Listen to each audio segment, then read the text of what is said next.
it's Katie here, and I am up to date with DIY bath bombs. So the recipe I used is going to be linked down below, and I did use an American recipe, which annoyed me because it was all in ounces, but anyway, it is what it is. So to make DIY bath bombs, it's really simple. You just need baking soda, citric acid, some kind of Epsom salt, which is what I used. I used cornstarch and I used olive oil, and then I used some essential oils and some water. So yeah, that's all I used. So you need a decent amount of baking soda. My partner bought some in bulk. And citric acid is probably the hardest thing to find. It's not something you have lying around. So yeah, he also bought that online. He bought it to use for something about fish tanks, and I don't know, whatever he bought it for about fish tanks didn't really work, so he didn't end up using the citric acid, and we looked up what else we could do with it, and you can make bath bombs, so we did. But yeah, it was really simple. You just put all the dry ingredients together, and then you mix up the wet ingredients, and you press them into your mold, and that's kind of it. It was an interesting process to go through, so probably a couple of tips that I found was it goes everywhere, so just, it goes everywhere. And then when I added the liquid things together, obviously you've got oil and water, so those two things don't mix, and then I added essential oils. The recipe that I used said about 30 to 40 drops of essential oils, and I could probably have added more. The smell is good, but when you put them in the bath, and we have already tested them, the smell kind of didn't hang around, if that made sense. And I thought 30 to 40 drops was a lot of essential oil, but yeah, it obviously wasn't that much. So what else can I tell you about making these? A rubber mold or a plasticky mold that you can manipulate, I think would be better than the mold that I used. I go live in my video at the end where I show you the bath bombs 2 days after I'd put them in, and they were great, they're fantastic, they work, but they were a lot of effort to get out of that mini cheesecake mold that I used, even with the removable bases. So I would use a plastic mold that you can manipulate a little bit, or a flexible mold, so that it's easier to get things out, because what happens is when it dries it expands, so it does get really stuck in there. And then when you add the liquid, it reacts with, I assume, the baking soda, and so it does fizz a little bit, which I think is why the recipes always recommend adding the liquid only a small amount at a time, and I probably added too much at a time, even though I only added like a teaspoon at a time.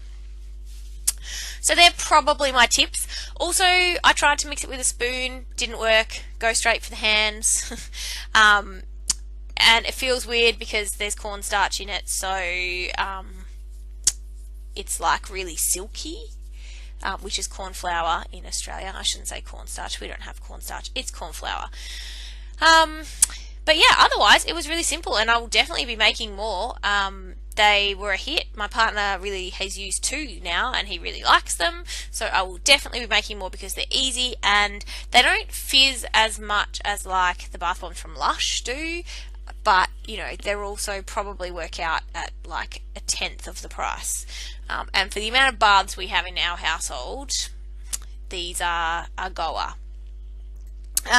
Also, my partner requested food dye in them next time because he thought the white was a bit boring, so I will add food dye next time. But yeah, I'm just mixing them all together, and see how I'm squishing it up with my hands. I'm just testing whether there's enough liquid in it yet, because it doesn't go into a dough or anything. It's just when you squeeze it together, it doesn't fall apart. So that's how you kind of can tell whether it's ready to press into the molds or not. And then you really do have to press it into the molds. But yeah, that's literally it. That is it. You'll see me now press it into the molds. I probably could have edited some of it out, but I didn't, because I know that you want to watch a video of me just pointing my camera at my kitchen bench. So I decided that I might put a little bit of oil into the molds before I started. I don't know if that helped or hindered, because I'm assuming probably the mix absorbed that oil. But anyway, I did it. They weren't that easy to get out, so I don't know if the oil actually helped or not. But yeah, I'm just pushing the mixture in lightly. I packed it in quite tight, but maybe I don't have to do that. I don't know. When I make them again, I will try a few different options, like packing them in firmly, maybe packing them in a bit less firmly, but I also will try a different mold. So yeah, you can see me here just spooning the mixture in. The recipe that I used made 10 of these little size ones, which was perfect. I gave my sister some, and we kept some, and it was perfect, really. Yeah, so there we go. All good. I don't know what else I can tell you. I hope you've enjoyed our Advent Calendar series so far. This is, I say it again at the end when I go live, but I am doing this voiceover about a week and a half after I filmed the live part. This is our last video, so this is day 24 tutorial. So I hope you've enjoyed our series. We have had a ball opening all our gifts and using some of them already, and yeah, really enjoyed, you know, picking out and making things for each other. So I hope you've enjoyed watching it as much as we've enjoyed getting the gifts, but you probably haven't, because let's face it, you're not all getting the gifts like we are. But yeah, we've had a great time, and thank you so much for liking and subscribing and commenting on our videos. We really appreciate it, and I hope you guys stick around next year. We're here to stay for a bit longer yet because we're enjoying making videos so much.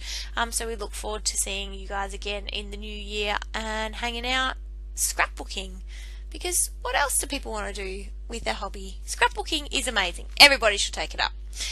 Anyway, I have nearly finished pressing all of these in. I'm just sort of distributing the last little bits of the powder into the different containers, and then we are done, and we will cross to a live after I've let these sit for 2 days. So I needed to let them completely dry out to make sure that, you know, they're going to hold together. So I let them completely dry out for 2 days, and then I got them out of the container. 24 hours would probably have been enough, but I didn't have time to get them out 24 hours later. I had to wait. So we're going to continue to the live, and we'll see you soon. Hello everyone, it's Katie here. I'm just back because it's been 2 days since I have put these bath bombs in here, and I just wanted to let you know what they look like when you take them out. So I used a mini cheesecake tin, so for me to get them out is super simple, but I didn't know if it would work because I've never done them before. But you just gently press up on the bottom. Oh, here we go, this one's coming nice and easy. You do have to give it a little bit of force, but you just gently, they do expand in the tins, so it's just a little bit hard to do this on camera. Here we go. So this is what they look like. So they smell good still. So I'm going to package up a couple of these to give to Jess for her advent calendar, and we might keep a cheeky few here for us to use in our bath. So bath bombs, DIY, super simple. So hope you've enjoyed this DIY, and I'm not sure when this video is going up, but maybe there's one more video, or maybe this is the end of our series, because I think this is my 24th gift for Jess. But anyway, hopefully we'll see you tomorrow. If not, we'll see you in another video. Bye guys.